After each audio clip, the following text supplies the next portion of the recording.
Well, we've seen this double teaming and defense coming out farther, out by the three-point line by Dallas in all of the other games, and especially today, selectively, they take them and they force the passes. They get them out of their triangle offense, and they make the offense difficult for the Lakers. Great defensive plan by the coaching staff of the Dallas Mavericks, and it's held up because, I mean, I know that they're going to get more than 89. They got a shot at getting more than 89 because there's 7 minutes left. Right. But now we can understand and give Dallas a ton of credit for their plan over the 3 previous games. No doubt. Lakers over the limit now with 7 minutes left here in the fourth, down 35. Next question that we'll ask with LA will be, 1, who's going to be the coach? Shannon Brown hits a 3. 2, what do you do to the roster? And Magic Johnson mentioned yesterday, as we've discussed already here today, about looking at this roster and can you make a trade? Dwight Howard's name has come up, and I'm sure will continue to come up by those who are speculating about what's out there. But you think about the Lakers under contract, they have a lot of players under contract for next year. Mitch Kupchak will have to deal with all of that. Here's the core of the Lakers with Bynum, Fisher, and Odom, 2 more years. The top, Brian Gasol and Artest, 3. Player options for Shannon Brown and Matt Barnes to remain Lakers. Well, you look at it. Their primary 3 big guys, meaning Odom, Bynum, and Gasol, are all under contract. And then it comes down to, you have to evaluate this team. Come on, after the All-Star game, they went out 17-1, and then they fell apart. And everyone kept saying Brian Shaw might be the leading candidate to be the next coach. But everybody is saying, what is wrong with the Lakers? It's a lethargic play, and even in their first round in their series, they did not play up to their potential night in and night out. And then definitely in this series, come on. I like the fact that Phil Jackson said that, hey, with 3 minutes, we could be ahead 2-1. Game 1 and game 3. Absolutely, because they were ahead in both games as we got down into the 3-minute mark, and it got away from them. Well, that's called execution and getting. Did you shoot a high percentage? No. Did the right guys get the ball in their best areas of the court? And the answer to that was no. So people question of how they ended those 2 games that they lost by shot selection, and then at the other end, Phoenix got the ball to where they wanted to go. I'm sorry. Dallas got the ball to where they wanted to go, and they did an excellent job not only getting high percentage shots, but getting on the foul line and making their foul shots. You mentioned Brian Shaw. He has been the person mentioned most as the person who could be next in line to replace Phil Jackson. He's been here for a while as an assistant through the organization, Celtic draft pick, 3 NBA titles with the Lakers. Very good relationship with Kobe Bryant, which is essential to the next coach because Kobe is still the centerpiece of this franchise. So we will see if that, in fact, is the next place they go and when that conversation starts to heat up. But the speculation will begin here in 6 minutes of playing time. 109-78 after the Shannon Brown 3. No one understands the weaknesses of a team when it starts to crumble unless you're in that locker room and you're at the practices and you're at the timeouts over there at the benches. And then when you're watching your team play, are they executing the game plan at both ends of the floor? And then where is the chemistry or lack of chemistry, and why is there a lack of chemistry? Is it a fatigue factor? There's so many things that will go into Mitch Kupchak and his administration and the coaching staff sitting down and trying to diagnose what has happened here to this ball club. All these runs to the finals. Stojakovic again. He's 6 for 6.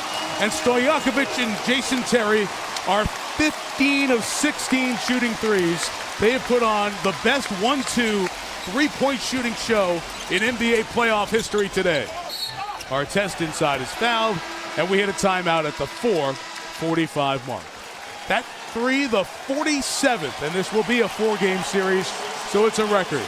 Sometimes jump shooting does not carry over to the playoffs. It has in spades for Mark Cuban, Jason Terry, and the Western Conference final bound Dallas Mavericks.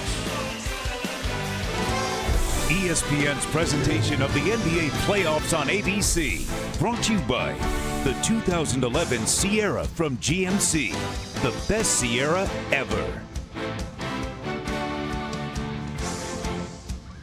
Mothers out there, a happy Mother's Day, especially my own. Nice greeting from Tyson, and the Mavericks on their way to this conference finals. ABC Wednesday Happy Endings, all new. Every Wednesday, ABC giving you not one but two all new back-to-back episodes at 10, 9 Central here on ABC. Your Buick Regal game track for this closing game of the conference semifinal. Dallas up 4 after the first, and the three-point barrage began, up 24 at the half. Same true through 3.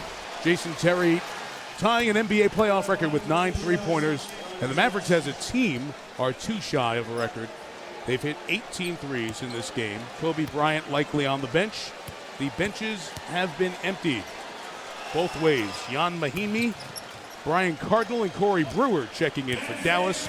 Trey Johnson, who played only 1 regular season game for the Lakers, has checked in for Los Angeles, trying to avoid their worst playoff loss ever. They're down 32 right now. Of course, you remember that game in the finals in 08. There is Corey Brewer, the former Florida Gator, who actually gave him some good minutes in Game 1 when the Mavs were down 16. Before that layup by a second-team player, Stojakovic, Terry, and Barea scored 72 points in this game. The first team for Dallas has only scored 36, so they doubled them. But how about they made 26 out of 33 shots? Now, when do we ever see that, Mike? We've never seen that. Right? 3 guys coming off the bench with that kind of production. Luke Walton has also checked in for Los Angeles along with Trey Johnson.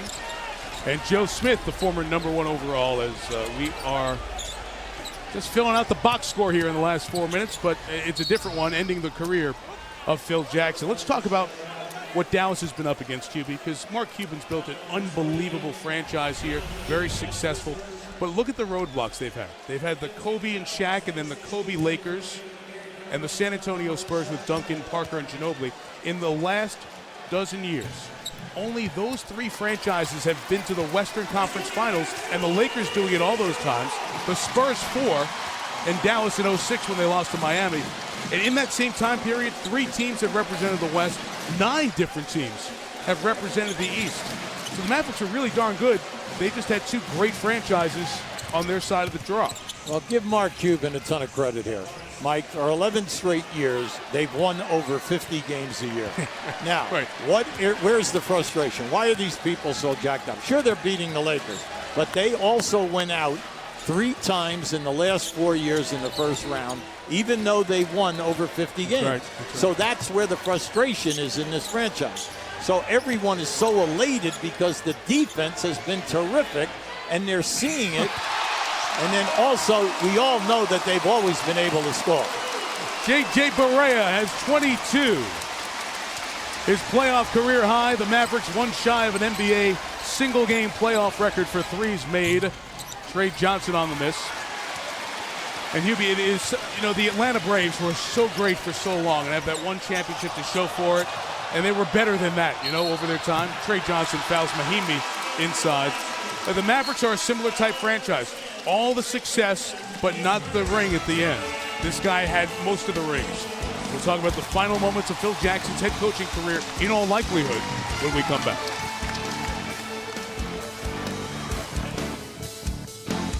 People said they put down their adult lives to come here today. It's sensing that it might be the end of one of the great coaching resumes in the history of sport. The 3 championships with Jordan and the Bulls, and then Michael took the 2 years away, came back, and another 3-peat. Then they didn't keep those Bulls together. Phil took a year off, out to Los Angeles with Kobe and Shaq winning 3. And then, after Shaq left, Lakers struggled. Phil steps away for a year. Rudy Tomjanovich comes in. Jackson comes back and wins number 10 to pass Red Auerbach for the most all-time. And those hats that his kids are wearing with the X there, the kids made those hats when Phil won the 10th in Orlando. I remember being there and watching them give the hats, and Phil wore that, which was uncharacteristic of him, but his kids did it for him, and then winning the 11th last year. And now the end, and there is no way you would have thought that the end of Phil Jackson's head coaching career with Jordan and Pippen and O'Neal and Bryant and Robert Horry and all those great players would end with Trey Johnson on the floor for the Lakers, but that is the way this sudden, shocking finish has played out. I think, though, when you look at Phil Jackson, it's 20 years of coaching, 13 finals. That is a staggering stat. Then you add the 11 rings. And when you look at him, he was a great organization man. He surrounded himself with excellent coaches and good teachers, starting with Tex Winter and Johnny Bach and Frankie Hamlin in Chicago. Then he'll be referred to as a great communicator and salesman, because not all of the star players that played for him were enamored with the triangle offense. He had to sell that, demand it, and then have the teams play to their potential.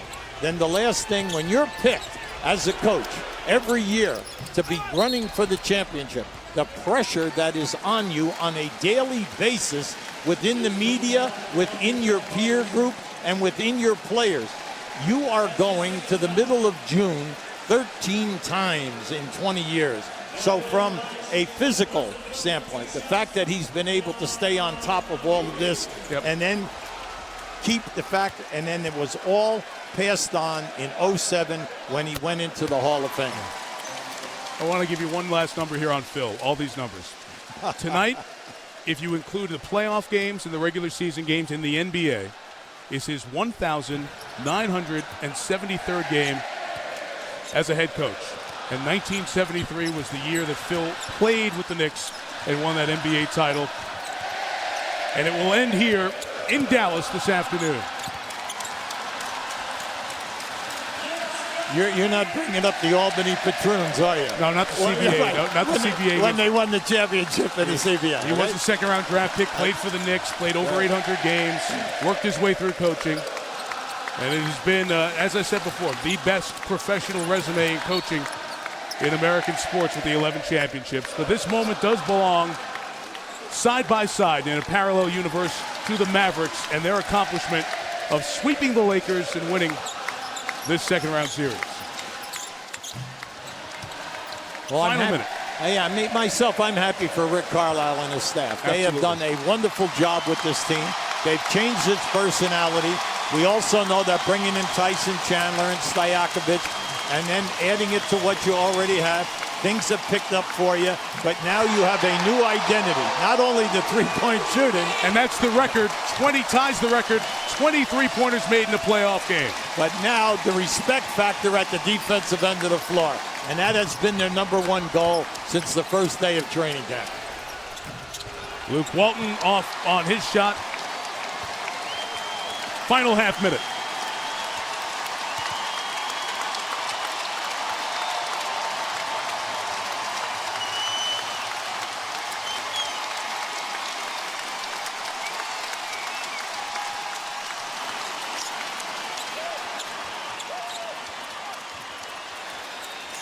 Shot clock violation. The Dallas Mavericks lost 3 of 4 to Memphis, beat Oklahoma City 2 of 3. That will be the Western Conference Finals.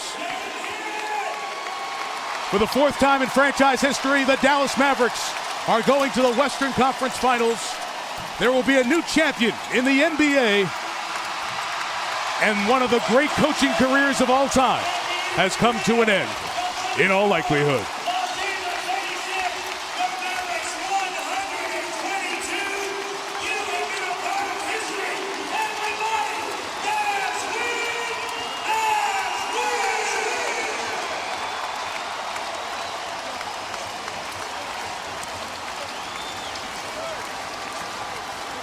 Well, Mark Cuban and Phil Jackson, who have shared many a negative word publicly, did not go after each other in this series. And Cuban with a hug for Kobe Bryant as he departs. A lot of the players around the league respect what Mark has done with his franchise. A new champion will be crowned as the Los Angeles Lakers face a ton of questions going forward.